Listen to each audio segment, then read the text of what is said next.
Okay, here we got some straight pool action going on here.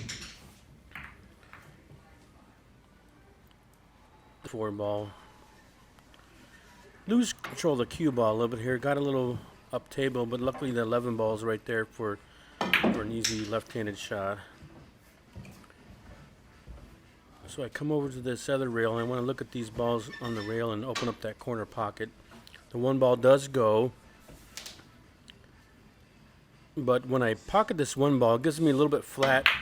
Gives me a little bit flat on this I think it's the 15 ball on the rail, and I really don't like the way that sits there. So so it looks like I come over here and get the 2. That'll give me a better angle on my 15.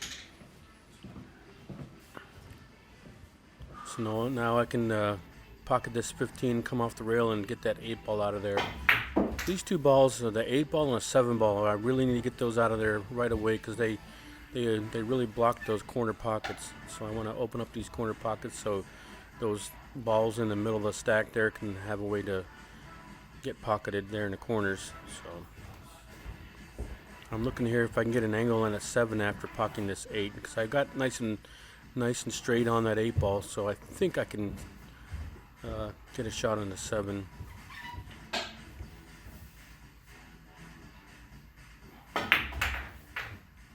So I just draw it back just a tiny bit.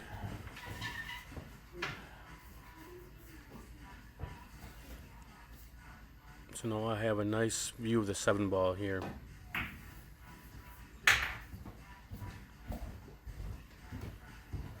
And I seen that angle on a 10. If I get an angle on this 10, I can bump into the 3-6 and I'm opening them up. And I saw that. I didn't even have to walk over and look at it.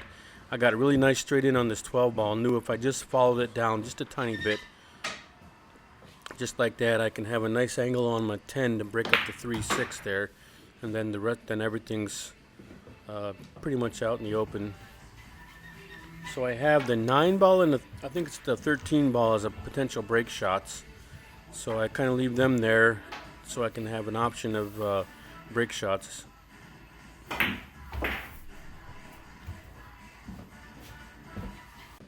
Here I just draw the 6 back just a little bit so I have a shot on the 3 in the side. I had an angle on this 3, but I got into trouble here a little bit. I wanted to be further in on the ball in the side pocket, which I believe was the 14. And I didn't come over far enough, and I left myself with the cue balls going in the wrong direction when I pocketed this 14. So I decided to take this 9 ball next, so I'm going to have to settle for a longer shot on the 9 than I wanted, because I wanted to be above that 14 so I could have gone closer to the 9. But I have a decent angle on it, so sometimes a longer shot is not too bad if you have a decent angle. So don't want to go into this 13, so I loaded it with a little bit of inside English.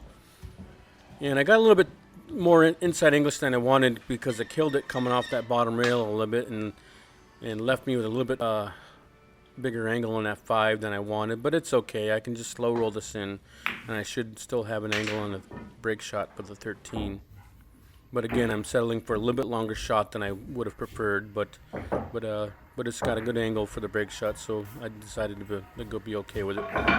Like I said, I wasn't playing particularly well today here, so I had to settle for some shots that I might have been able to got better hit on them and got closer to them and been a little bit easier. So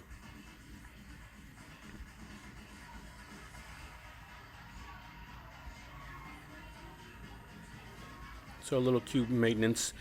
This is a new tip. I've been playing with the it is Milk Dud by Adam Franks, and it's a new tip. So, and I generally break in my tips with playing straight pool. That's just the way most of my tips. I play a lot of straight pool, and it's a good game for me to break in new tips. And so I've been breaking in this new tip. This break shot, I pocketed the ball, but I drew it a little bit too much here, and right off the bat, I get myself into trouble, and I end up way up on the upper rail here. So I mean to draw it that far. Here I got a shot on a 7.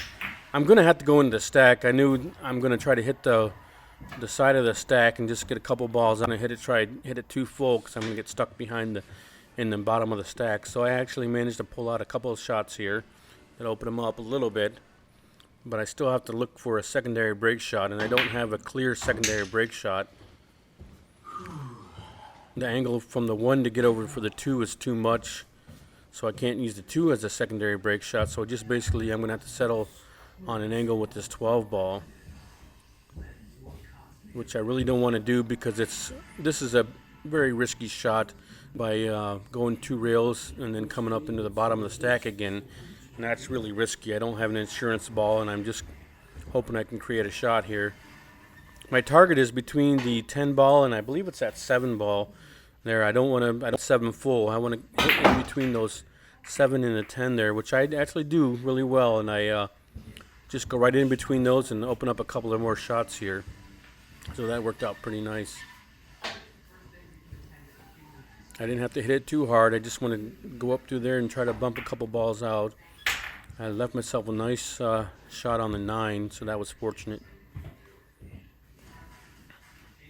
And I see the 15 as a potential secondary break shot, so I just draw this 3 ball back. I got nice and straight on the 3 ball, so all I got to do is draw back a few inches, and then I have an angle on a 15 to open up the rest of the stack a little bit.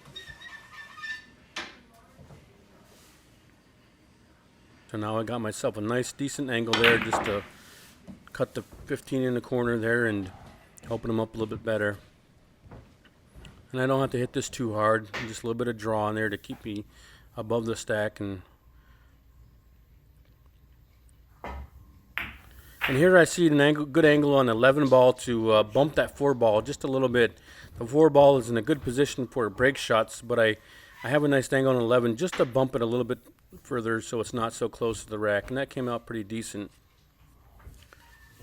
I would have liked to have had the shot on that 14 in the side here, but it was just a little bit too much of a cut for me, and I got to get that 10 ball that's by the corner pocket out of there fast so I can open up that corner pocket for those couple balls on the rail. And here I just underhit this really bad. I loaded it with inside English and wanted to come out 2 rails, and I left myself on the rail. I just made it a little bit difficult. If I would have got off the rail, I could have pocketed the 8 ball and drew over to that 14 and bump it up above the side pocket to open everything up. But I just hit that 10 ball, underhit it, and left myself with a shot on the 8 ball that I couldn't really do nothing with it. Now my plan is to use the 5 ball to come 2 rails and get a good angle from the 6 to see I'm setting up the angle I want to get a shot on the 14 afterwards, so I know what angle I want to have.